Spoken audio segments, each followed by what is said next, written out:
Hello, everybody, and welcome to the premiere episode of TrillerTV Talk. My name is Josh Shernoff, and this is where we talk all things Triller TV. Today, we are going to take a look back at this past week's AEW broadcast, which, of course, outside the U.S., you can watch on AEW Plus right here as a part of Triller TV. And we're going to look back on GCW. We're going to look at FSW, the benefit for Bey, and we are going to look forward to this coming weekend's AEW Dynasty event. But it is not just me on here. I am joined by my broadcast colleague, by my co-host for this show. Ladies and gentlemen, please welcome Dave Sturchio. Dave, welcome to Triller TV Talk. Josh, some would say we made it. This is the pinnacle right here. We've been doing a lot of things together for the last couple of years, and I feel like this has been it's a treat to do this one more again with you, and it's really cool to be here on Triller TV Talk, and we're very excited to talk all things Triller TV. Right, the past weekend was incredible. What we have to look forward to is even bigger. So yeah, very excited to get started and talk some professional wrestling. We have a lot to talk about today, but one thing that I think we need to launch right into is AEW, because we have AEW Dynasty coming to us live this Sunday, live from my city of Philadelphia, Pennsylvania, down at the Liacouras Center, and I am going to be there. But before we get to all of that, let's take a look back, because one thing in particular I wanted to talk about that I saw on Dynamite this past week was Megan Bayne. You know, we saw this tag match that saw Toni Storm in there teaming with Thunder Rosa. And take a look at this here. We have Megan Bayne and Toni Storm in the ring at the same time. And more than anything else, we had Megan Bayne defeat Toni Storm clean in the middle of the ring. I think, to me, I know I wasn't expecting. I'm a big fan of Megan Bayne from her time in GCW, all the things that we've seen here, of course, on Triller TV. But I was not expecting, as of course she goes right into the stairs there, but I was not expecting the strength she was able to show. Your thoughts on Megan Bayne? When you think about professional wrestling in like a video game or something, and you want to create a wrestler, right? Megan Bayne is where you start, right? Megan Bayne has absolutely delivered in each and every match that she's ever put on, starting with GCW and getting a little bit of the burn there, where you just feel like, okay, she's on the come up. Let's see what we get. But then the rocket takes off and she signs with AEW. And not only that, some people come into AEW and they trip up a little bit and they're just like, okay, we're going to find our way of it. Not Megan Bayne. Megan Bayne is come in and lit a fire under the women's division. And all of a sudden at Dynasty, she's got a chance to make some history of herself, like of her own. And it's very, very cool to see how fast this is all transpired. But again, she's in there with Toni Storm, one of the best in the world, right? So you have to really tread lightly. Let's not get too crazy about the hype train that is Megan Bayne, but it's okay to get excited because of what we've already seen in just a very, very short amount of time. Something else to be excited about, if you're Big Bill and Brian Keith, is Chris Jericho lighting a fire under them as well, telling them they need to go out, they need to prove themselves, they need to show the world. And we saw that here as they interrupted the Hurt Syndicate. And it looked to me like we were going to be seeing a match made for Dynasty right here. And then MVP very politely said, we appreciate that, but no, Right. Go win. You're right. Go win a match and then come and talk to us. Everything is earned in AEW. You don't just get the waltz in there and we just talked about Megan Bayne. She's had herself a couple of weeks where you're like, okay, look, she's ready to go. These guys, like you said before, Jericho growing a little frustrated that they've been under the learning tree for quite some time now and then haven't really flourished or succeeded past his expectations. So now what do? How do you get under the good graces of one Chris Jericho? You go win some championships. So that's what they're trying to do. Kudos to MVP for shutting it down right away, because I feel like, hey man, that's adorable that you want a championship match, right? Like, it's so cute of you guys to come out here and make your little challenge. You got to go earn it. And look, we may see this develop in the next week or so of programming as we get into Dynasty. But, you could, much like MVP, I'm on team MVP on this one, and it's earn it, boys, and then come see us.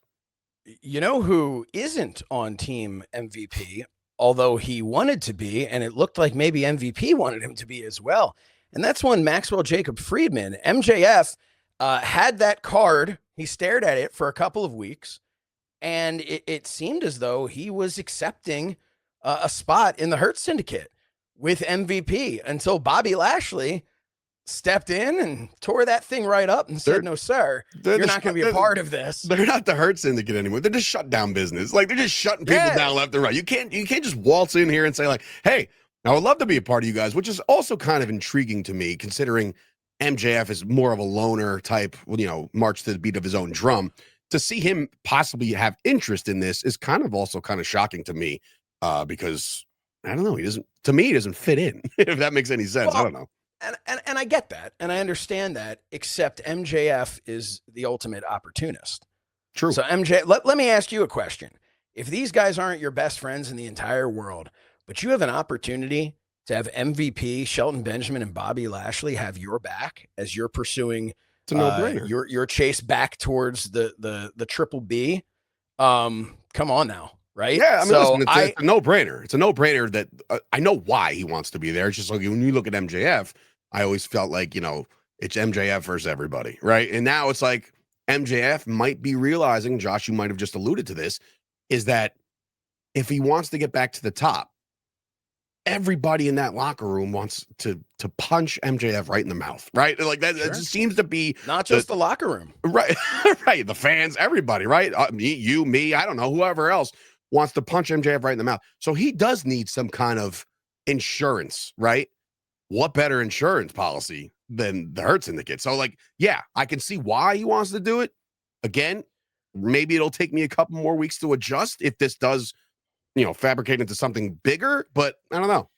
I think I think it was really interesting, Dave, that it looked like they were this group for hire, the Hurt Syndicate, right? But they've made it pretty clear right now, at least Bobby Lashley and Shelton Benjamin have. They've made it very clear that is not who we are. We're not the APA. Okay. Like we're here to hurt people. That's our business. We do that for us. We do that. That's why we have the AEW Tag Team Championships over our shoulders and around our waist. That's what we do. We are not here for MJF. We're not here for just anybody. Now, we know MJF and MVP, they sat next to each other. Peter Rosenberg tweeted out a photo from his wedding. Saw that. Of the two of them sitting next to each other. They're friends. Maybe we don't know just because you haven't seen on TV. We don't know. They planted the seeds at Rosenberg's wedding. That's, you talk about long-term storytelling. Doesn't get any longer than that. No. So look, that's what's going on there in the tag division. That's what's going on with MJF.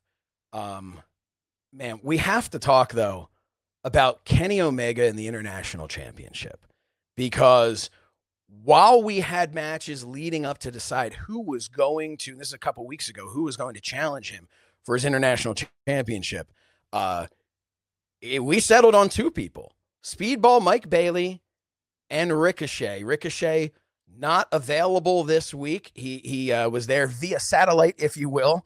I don't know if they still do things via satellite, but he was there via Skype. Yeah, iPhone. But because he was off getting married. So congratulations to Ricochet on his marriage, and perhaps an early congratulations on becoming the brand new AEW International Champion. It could happen. What do you think? I think that would be a hell of a week for him. He just married on this day, come on back, win yourself the championship on Sunday at Dynasty. It doesn't get any bigger than that, right? But when it comes to this match, and again, I'm not ashamed to say that I think Kenny Omega is probably a top 3, top 2 professional wrestler in the world of professional wrestling. Now, I'm talking about in-ring ability. The dude can go with anybody. The issue here is it's not just one person, right? And it's not just Ricochet that we were talking about before. It's now Speedball Mike Bailey, who we have seen and covered his time at GCW and all of the runs that he's had on the independents. And I'm telling you right now, Josh, I know you're going to be there in attendance for this one. My only request is to try to try to catch up with the winner if you can catch them at all, because these guys are going to need oxygen tanks to the moon. Because I'm telling you right now, if you walk away from Dynasty wondering what was my favorite moment, I'm kind of curious. Oh, you know what stands out? That match. I think that match absolutely has a chance to steal the show.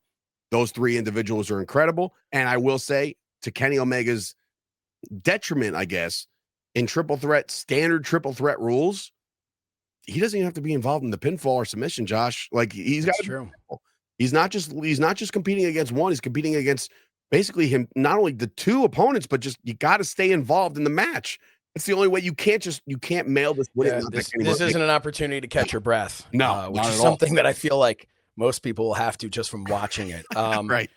But then we talk about championships. There's the AEW World Championship. And, we saw, obviously taking a look at this right now, Jon Moxley, Swerve Strickland. We also saw backstage a situation with Swerve and Hangman Adam Page. That's not done. That's never going to be done. No. So, I mean, this match, obviously Moxley and Swerve is going to take place for the championship at Dynasty. But, I mean, going into this, and we don't know where Hangman's going to be or if he's going to play a role in this in some form or fashion. Where do you stand with Moxley's current reign right now as AEW champion? Where do you see Mox right now? I mean, we saw a couple of weeks ago, I don't think any of us can get it out of our heads. I'm not sure Moxley can completely get it out of his back. That match with Cope, which, oh, by the way, was just a couple days after a vicious match with Cope. So Moxley is still feeling it. And that's something I think needs to be reminded as well going into this. Swerve is far less beat up right 100%. now, at least, than Jon Moxley, who was suplexed on a 2x4 of spikes a week ago. And now a week and a half later will be defending his AEW championship against Swerve Strickland. So where do you land with all this? I think. Do you land on spikes? I do not land on spikes. I don't get paid enough from anybody to land on spikes. I don't care what your salary is. My God, the tolerance for pain is incredible. And I think that when it comes to Mox's reign now, it's a little bit different than the previous, right? Because I feel like right now Mox is at his most unpredictable that we've ever seen him, right? You really truly don't know which version of him you're going to get at which time. And now you're going one-on-one with somebody who's not afraid of the big stage, who is no stranger to the big stage in Swerve Strickland. Something about Swerve Strickland that I like, because Swerve actually kind of, to me, is one of my favorites right now in all of professional wrestling, because it's authentic. It's authentic. It's real. You're not getting the hokey on this date, on this venue. I'm going to pin you 1, 2, 3, and you're going to be looking at the lights. You know what I mean? Like, and don't get me wrong, those promos are great, and there's a time and a place for them. But when it comes to Swerve Strickland, the delivery, the authenticity that he brings every time he talks on the mic, you know it and you feel it and you take him seriously. You don't sit there like, yeah, here's another promo. But no, everything's different. It's all different when it comes to Strickland. The guy goes in there and he makes sure that you know that he's ready to take your best, and he's also ready to give his best.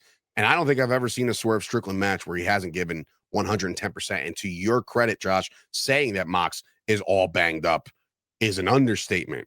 This is not just from the spikes that we saw a couple weeks ago. This is from a career of just kicking your own ass, really, right? Like, you have absolutely destroyed yourself over the course of a decade plus, even longer, right?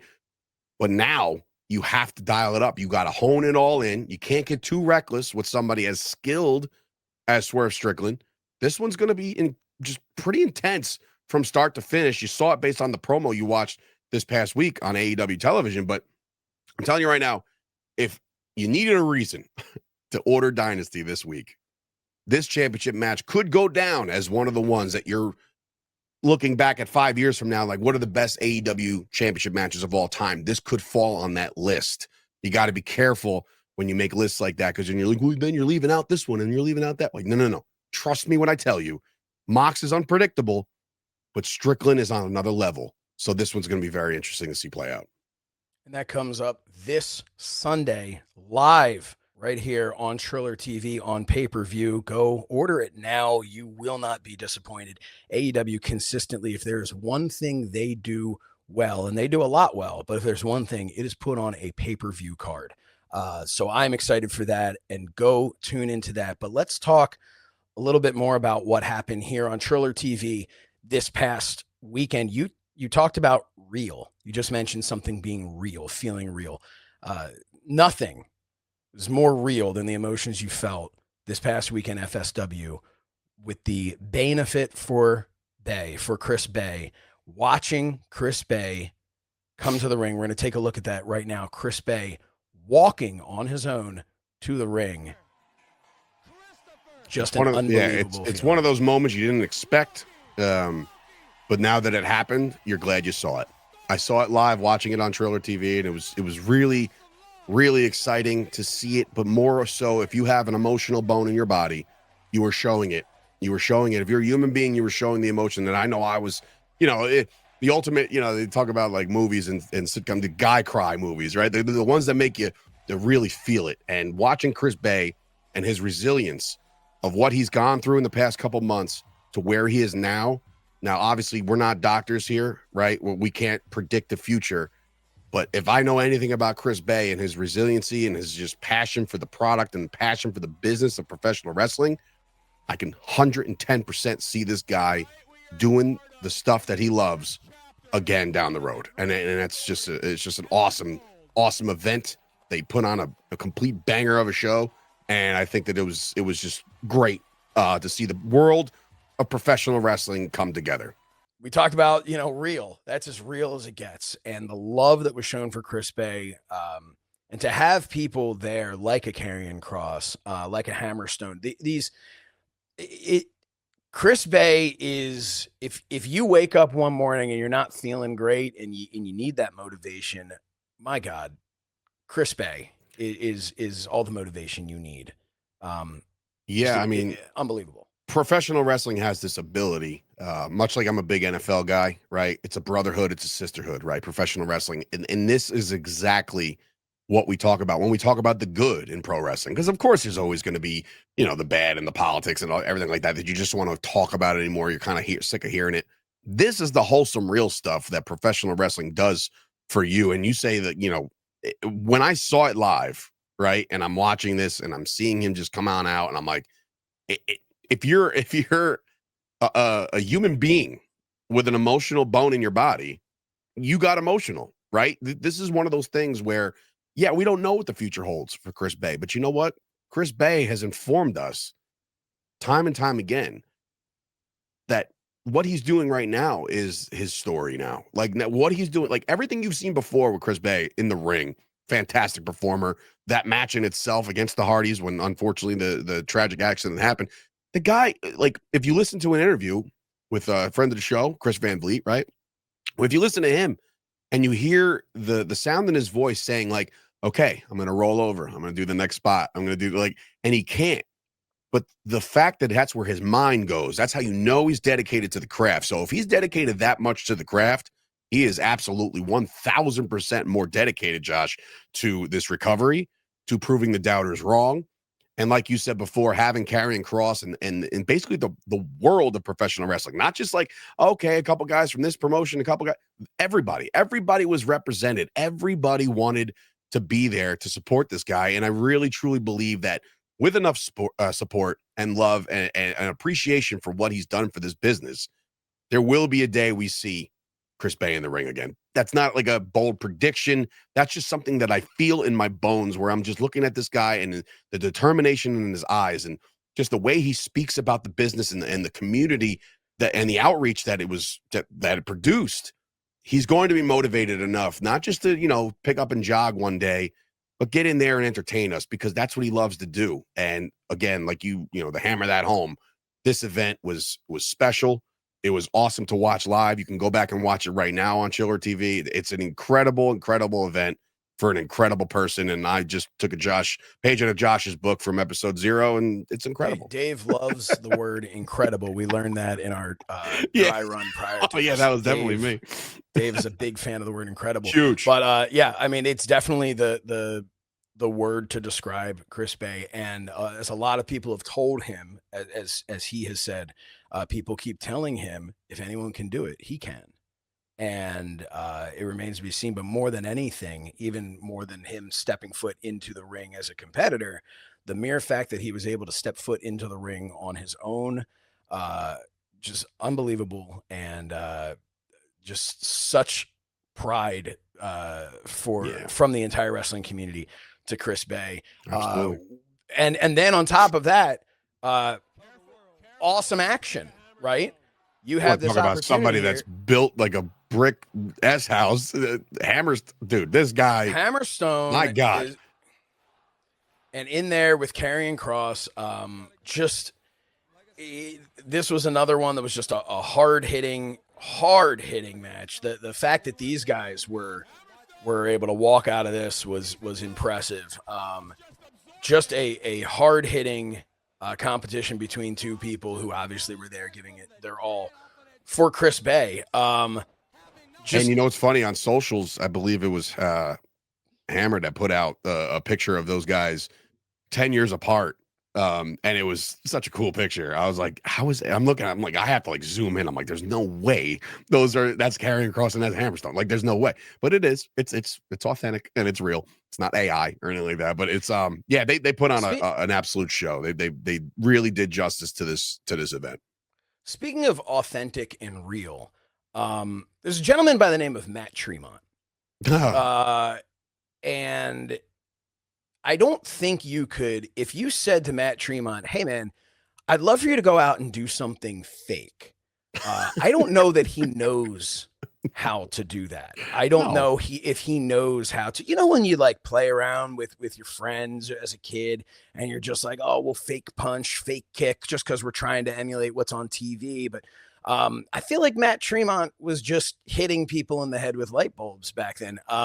GCW held a couple of different shows. It was No Compadre and America's Most Wanted, which are available now along with the entire GCW library over in TrillerTV Plus. If had nothing else, the amount of I still get blown away when I'm just like, GCW is running a show, and I just realize, look at this. Like, I'm not to cut you off, but I know, Lord, he's just, absolute savagery when it comes to Tremont and GCW. But like I was saying before, like, there is so much GCW content to consume. I got lost the other night and I was just like, oh, this man, oh, this event. Oh yeah, I was all over the place with GCW. But this past weekend alone, their events were top notch. And of course, Tremont just crushed it. He retains his championship over the weekend. And I'm telling you right now, like you said before, ultra quadruple violent championship.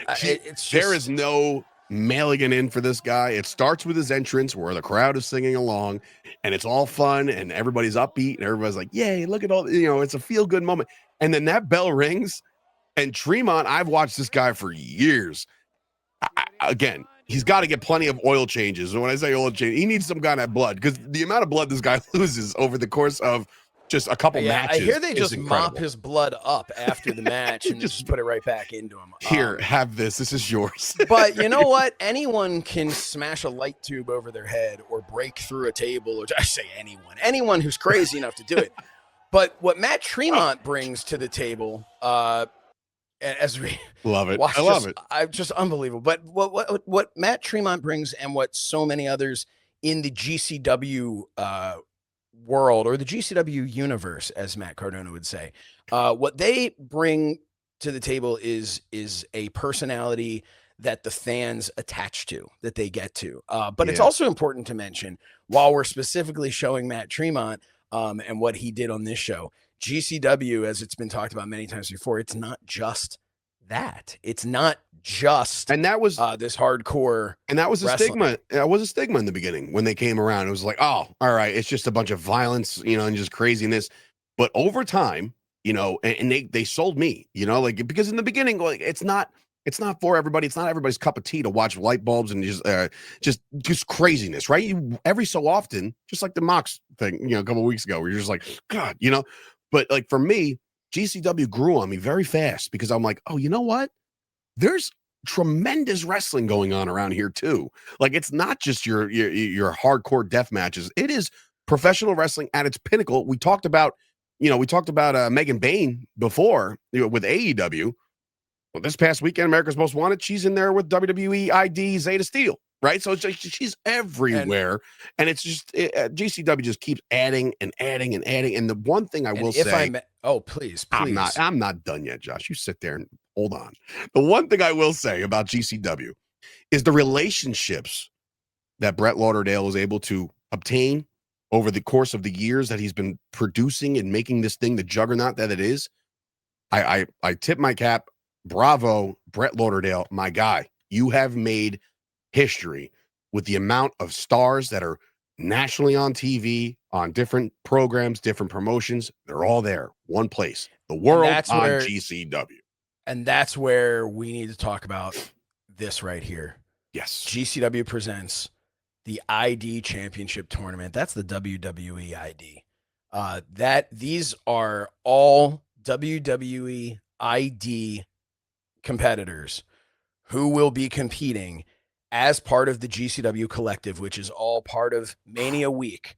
But that is not it, because another mainstay of the collective, Joey Janela's Spring Break, which we'll see Joey Janela versus Sabu in Sabu's retirement match. And that is that in and of itself is pretty exciting. But we also have, let's take a look over here. Bloodsport. Unbelievable. Bloodsport. Natty Neidhart will be a part of Bloodsport. How unbelievable is that? That's just, like I said, the relationships that GCW has created with everybody, right? Like it's not just like, oh, this company over here and maybe sometimes over there. They have a relationship with so many people. And when you start seeing legitimate WWE stars align themselves with GCW product, and now you can get it all on Triller. It's like Triller TV. It's incredible the way that they can continue to evolve. And I say evolve, no pun, but that's where a lot of these WWE ID competitors are doing their thing right now. But I could just say that Bloodsport in itself has now become a mainstay, like you said, and it gives you that element of shoot fighting, realistic action that you will see. The ropes come down, right? You can't use the ropes as a guide anymore. You can't just bounce them off and do a bunch of spring. You got to fight. You got to be able to fight. It's a pro wrestling MMA hybrid of sorts. Josh, I got to ask you though. I mean, this is just because this is that kind of little nuance thing, these little tiny nuggets that you find deep rooted into this. Natty Neidhart. I can't for the life of me figure out where she trained. What family did she come from? What kind of dungeon did she decide? I believe the final member of the Hart family dungeon, the final trainee there. Yeah, so who better fit for this? She was born for this. That's the training that took place. Anyone who's ever seen any footage from the dungeon. So against Mayu Yamashita. But again, how about this? We have Layla Hirsch, recently departed AEW, against Jordan Blade. That's going to take place at Bloodsport as well. That shoulder. There's a chip on that shoulder of Hirsch, just so everybody's clear. Like, she realizes that this is now her resurgence of sorts, and it could start at Bloodsport. How about while we're talking about Bloodsport, we're talking about WWE stars. Again, Karrion Kross. Yeah, and you want to returning to GCW. I mean, this is just like, I guess Karrion Kross just goes to WWE and says, yeah, listen, I gotta hit someone really hard. Right. Could you just Bloodsport? People tend to forget. People tend to forget about Karrion Kross. Now, I know there's a lot of storylines going around with him where he's just kind of like in the back and just kind of lurking around, right? Like, but let's not forget where this guy came from, right? Let's not forget the intensity that he brings in every single match he's ever had. Never does Karrion Kross mail it in. And now you're going to put him, you're going to drop the ropes. You're going to say, hey, Karrion, go fight. You're unleashing the dog. You're unleashing the dog in Karrion Kross. Speaking of people who you drop those ropes and they'll fight, how about this? How about Charlie Dempsey? Dude. Charlie Dempsey. I believe Charlie Dempsey has a pedigree to him. Some say. Yeah, I mean, this is just unbelievable. The fact that you're getting all of these hard-hitting WWE superstars, that they're all going to be a part of that. And it's not, and you kind of look at this and you're just like, man, you know who would really fit in well with this? I just keep thinking to myself, who would really fit in well at a Bloodsport from WWE? How about Pete Dunne. Oh, wait, there he is against Timothy Thatcher. Dude. This is...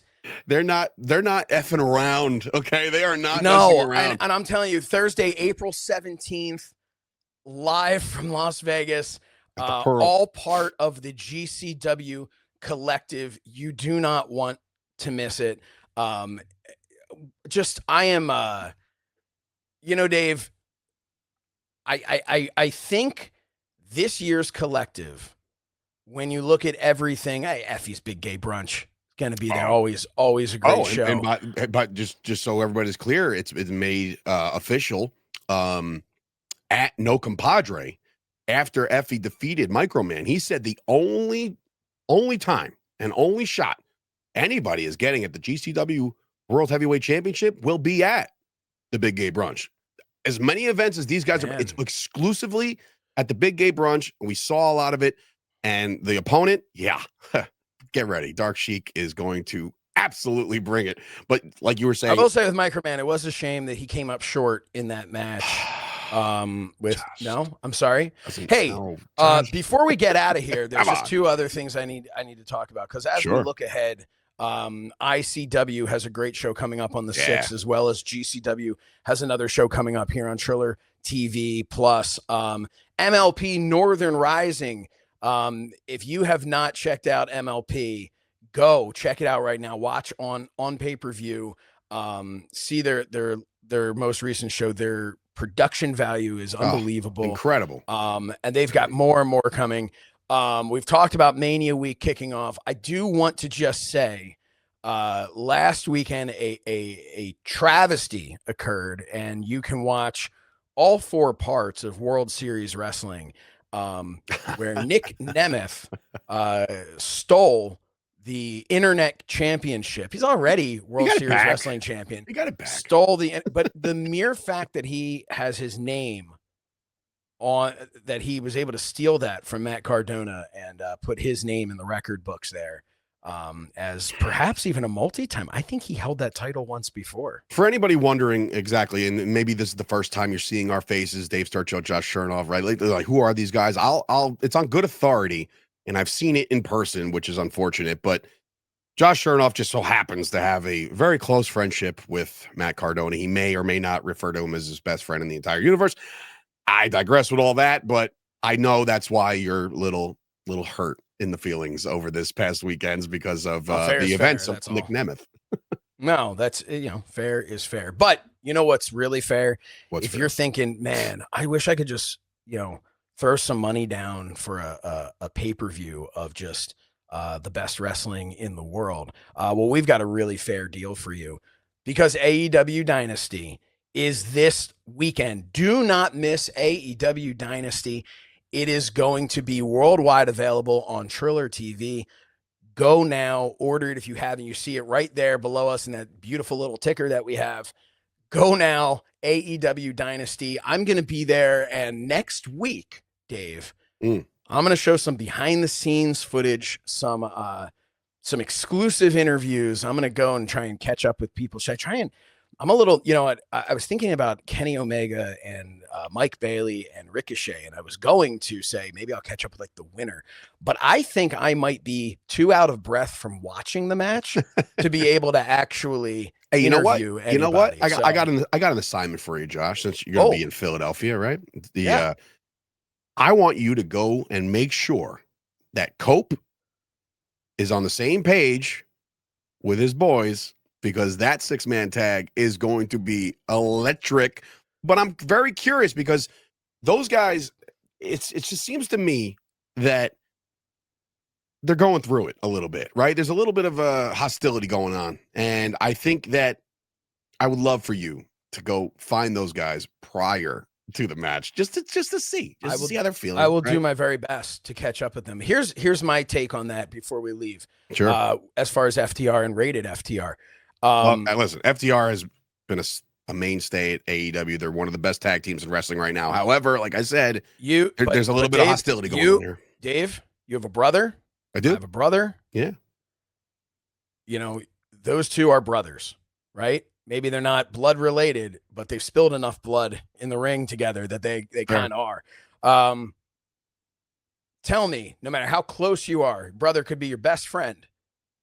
You're still going to have some disagreements. You're not always going to get along. Fair assessment. That's where I'm seeing this right now. So I'm not going to buy into the whole, something might really be happening. No, yeah, listen, but Josh, in a match like this, Josh, you have to be on your A game. You cannot sleep on this 6-man tag. You just can't do it. You can't, but hey, they always show up and show out. Sure. And I'm excited to see it.